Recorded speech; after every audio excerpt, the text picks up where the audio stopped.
नमस्कार, मी हवामान अभ्यासक अनिल राज मुलगे, राहणार मुलगे मळा, बार्शी, जिल्हा सोलापूर.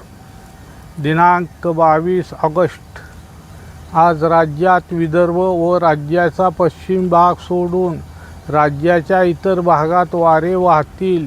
वाऱ्याचा जोर अधूनमधून कमी जास्त होत राहील. तसेच आज एक कमी दाबाचे क्षेत्र बंगालच्या उपसागरात, ओरिसा किनारपट्टी भागात असून तसेच छत्तीसगड राज्यात चक्रकार वाऱ्याची निर्मिती असून त्यामुळे आपल्या राज्यात हवामानात सतत बदल होण्याची शक्यता राहील. तसेच आज सिंधुदुर्ग तसेच बेळगाव जिल्ह्याचा पश्चिम भाग तसेच यवतमाळ, चंद्रपूर, गडचिरोली, गोंदिया, भंडारा, नागपूर या दिलेल्या जिल्ह्यात किंवा दिलेल्या भागात वादळी वाऱ्यासह विजासह मुसळधार पावसाची शक्यता राहील. तसेच रायगड, रत्नागिरी तसेच बेळगाव जिल्ह्याच्या इतर भागात, कोल्हापूर जिल्ह्याच्या दक्षिण भाग, पुणे, सातारा, कोल्हापूर यांच्या घाटमाथ्यावर, मुंबई व उपनगरात, सांगली जिल्ह्याचा पूर्व भाग तसेच सोलापूर तसेच धाराशिव जिल्ह्याचा दक्षिण भाग, नांदेड जिल्ह्याचा पश्चिम भाग सोडून इतर भागात, तसेच वर्धा तसेच अमरावती जिल्ह्याचा उत्तर पूर्व भाग, बीड जिल्ह्याचा उत्तर भाग या दिलेल्या जिल्ह्यात किंवा दिलेल्या भागात काही ठिकाणी मध्यम ते थोडा वेळ मुसळधार पावसाची शक्यता राहील.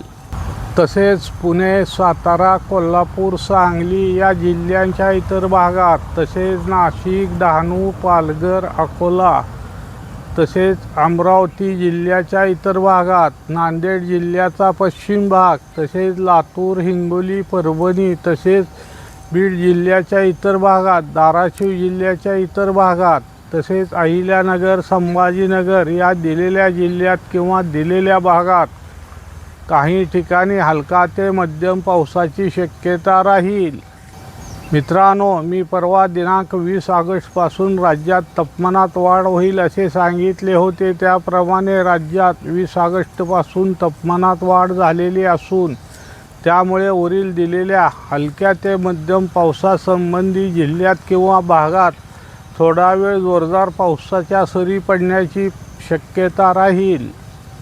तसेच वरील पावसासंबंधी दिलेले जिल्हे किंवा भाग सोडून राज्याच्या इतर भागात स्थानिक वातावरणानुसार त्या भागापुरता थोडा वेळ तुरळक ते हलक्या पावसाची शक्यता राहील. तसेच बार्शी तालुक्यात हलका ते मध्यम पावसाची शक्यता राहील. थोडा वेळ काही ठिकाणी पावसाच्या जोरदार सरी पडण्याची शक्यता राहील. तसेच उद्या पण राज्यात बऱ्याच जिल्ह्यात पावसाची शक्यता राहील. मित्रांनो, विदर्भ विभाग सोडून राज्याच्या इतर भागात पावसासंबंधी हलका ते मध्यम किंवा मध्यम ते मुसळधार दिलेल्या माहितीबाबत सदर हा पाऊस भाग सोडत पडण्याची शक्यता राहील. सदर पडणारा पाऊस हा पिकाला जीवदान देण्याइतपत म्हणजे अर्धा ते पाऊण तास पडण्याची शक्यता राहील. याची सर्वांनी नोंद घ्यावी व ज्या भागात पाऊस पडेल त्या भागातून माहिती द्यावी. सदर माझा हा व्हिडिओ आवडल्यास त्यास लाईक करा, सबस्क्राईब करा व इतरांना शेअर करा. धन्यवाद.